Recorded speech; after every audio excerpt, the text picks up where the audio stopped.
Gladstone in central Queensland. Major industrial hub, gateway to the Great Barrier Reef. Its harbour of Port Curtis is being transformed by a massive dredging project. Gladstone has been an industrial port for several decades now, and there's evidence from other ports in the world that marine life can get sick if the heavy metals and mud are stirred up from the seafloor of harbours like this. So here's the question. Could all the dredging that's going on here to expand the port cause disease in fish and crabs? On one side of Port Curtis, a deeper channel is being dug for 6 new terminals to load giant ships with coal seam gas. The dredge mud is pumped behind a bund wall to reclaim more than 200 hectares of land for the Gladstone Ports Corporation. The rest of the mud is dumped outside the harbour into the Coral Sea.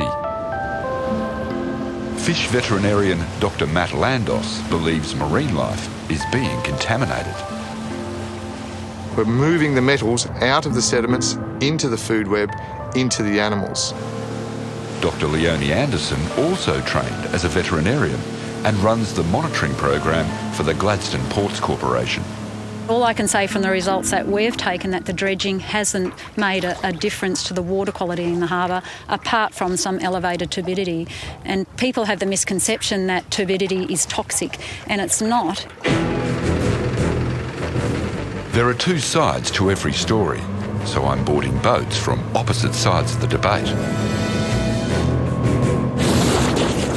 We're heading past the bauxite refinery and the coal loaders into the industrial zone of Port Curtis. The turbidity here, that is, how muddy the water is, varies naturally between wet and dry seasons. But Matt worries all the man-made changes in the harbour are enough to put the fish off having sex. It's really the equivalent to having your mother come in and turn the light on. You only get one shot at it for fish in the year. And if they lose that opportunity, we've lost a whole year class of fish. At this time of year in Gladstone Harbour, it's winter, there's no rainfall, the tides are really small. You'd expect the water to be really clear. In fact, normally the visibility is about 3 metres. What's your visibility reading? 10 centimetres of visibility in the water. 10 centimetres. Is that normal for this time of year? No, it's totally abnormal. So this has deteriorated even further from when we were doing sampling just 6 months ago, and now the dredging has escalated further. This sort of dredge is considered quite a clean operation, so the material that it is dredging is actually being sucked up and taken to a reclamation area. Nevertheless, satellite images show plumes of turbidity extend as far as 35 kilometres from the main dredging site. The long plumes can't be explained only by natural forces like tides or river discharge. On her boat, Leonie's job is to make sure the water quality meets Australian environmental standards. Her fleet maintains 18 automatic buoys that measure water chemistry every 15 minutes. The breadth of parameters that we measure and the frequency of sampling and the extent of the sites that we cover is bigger than any monitoring project that I've heard of in Australia. It is quite extensive. Downstream of the dredges, this boat carries an acoustic Doppler current profiler that bounces sonar off mud particles in the water column. It sends a ping every so many minutes as they're motoring along at a slow pace. It's important to track dredge plumes and also to calculate the concentration of those plumes, and that helps us make sure that we're monitoring in the right locations.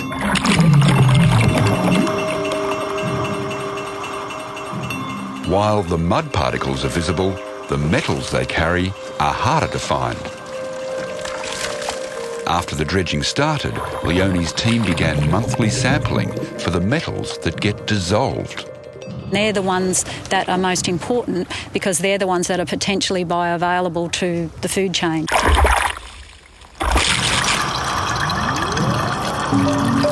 There are few labs in Australia able to detect trace metals in marine waters.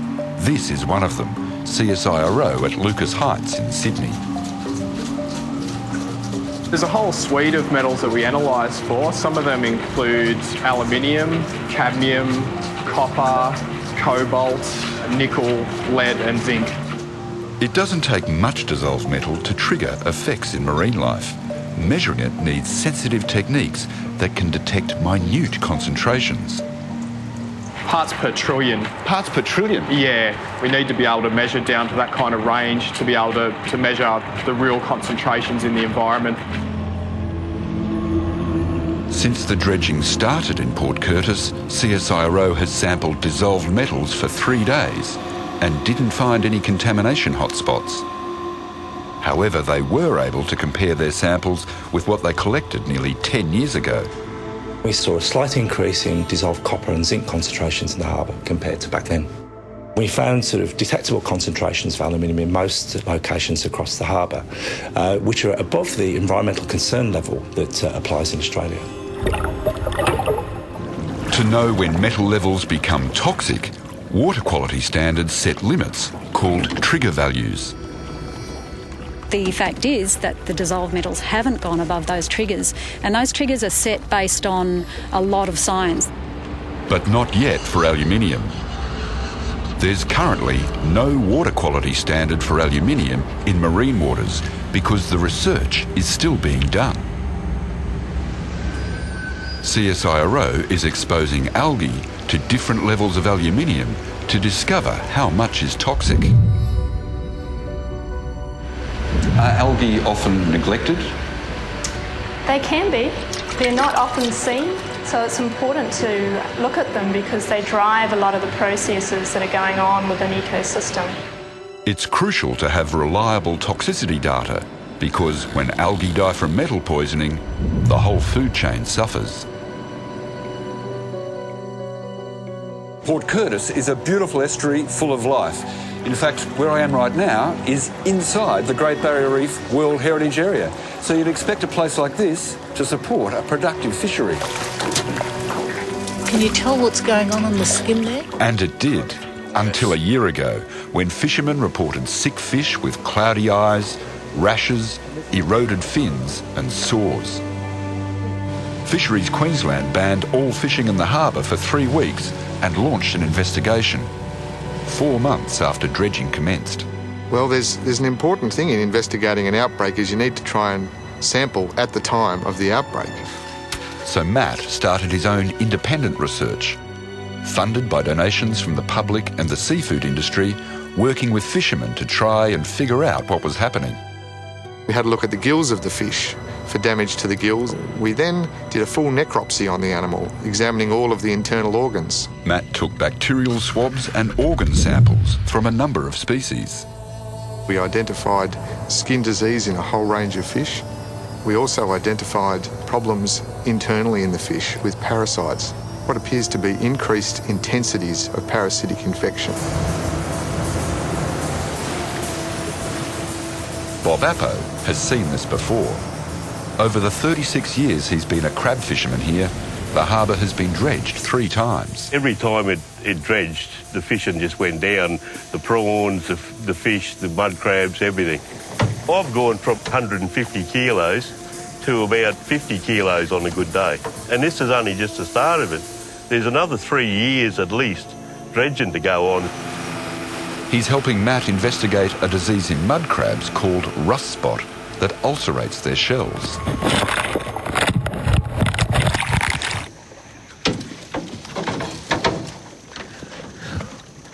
That one actually has a rust spot on it. Oh, yeah. Are you right there, Yeah, Bob? yeah, right, yeah. I'm watching my toes. This little orange spot here is what is unique as a disease to the crabs in Gladstone Harbour, and that becomes a weak spot, and bacteria like to invade weak spots. When crabs get increased rates of exposure to metals like copper and zinc, their shell doesn't reform properly.